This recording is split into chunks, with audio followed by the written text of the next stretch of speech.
在马英九的政府的这个时代，其实我们也不接受对岸一国两制，因为今天稍早蔡英文总统发表了一篇声明，这声明相当的长，但是这个声明里面，我们觉得可以看出蔡英文总统的一个意识形态，他觉得担任我们中华民国的总统，要不然就是他这里写的说，向中国低头的总统。他说：“我们不能只选择一个会向中国低头的总统，我们要坚定地告诉中国说，一国两制，我们的答案只有3个字，不可能。换句话说，跟对岸是一种比较敌对的态度。我觉得蔡英文这段话有2个问题。第一个问题，把这个外交跟两岸政策过于简化，不是向中国低头的投降态度，就是要跟中国对抗的态度。”两岸跟外交政策是一个连续的光谱，为什么一定要采取不是低头投降，就是敌对态度呢？非常有问题。我们觉得在中间是有相当的空间可以去发展外交或是两岸关系，既不投降也不敌对，这第一个问题。我觉得他在这个两岸跟外交政策思维上面，把这个事情。把一个连续的光谱的事情简化成不是左就是右，而没有中间的这种立场，我觉得是不知道是故意的还是他自己在这个外交两岸政策上面的这个思维跟琢磨不够，这第一个问题。第二个问题，他把这个我们的邦交国被对岸挖走这个事情，好像都只是说对岸在挖我们邦交国这么简单，好像在对我们挑衅。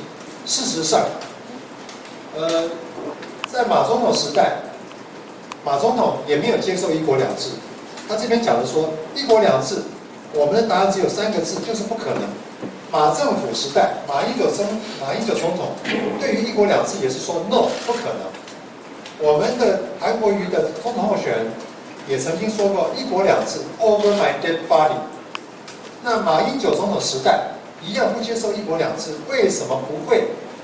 像现在邦交国掉这么厉害，所以问题不是一国两制接不接受的问题。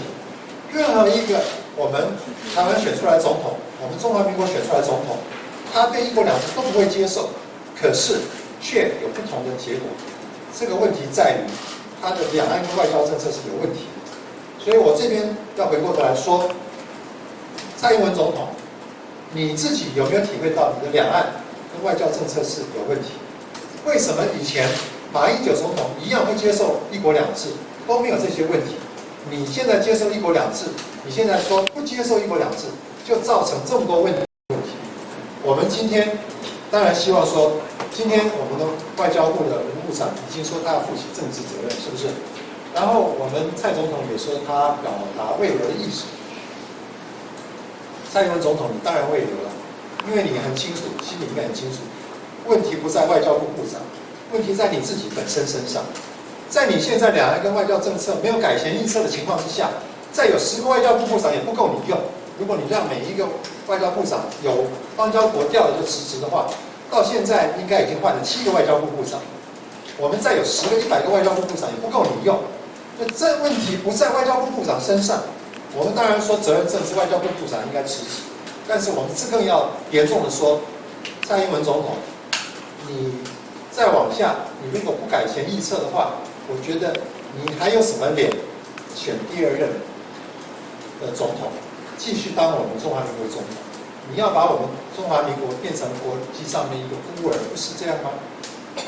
到时候2024年的时候，我们邦交国只剩下不到10个的话，万一真的到这个地步的话，你会是我们中华民国所有历任总统里面，尤其是民选的历任总统里面。外交成绩最难看的一位总统，你知道吗？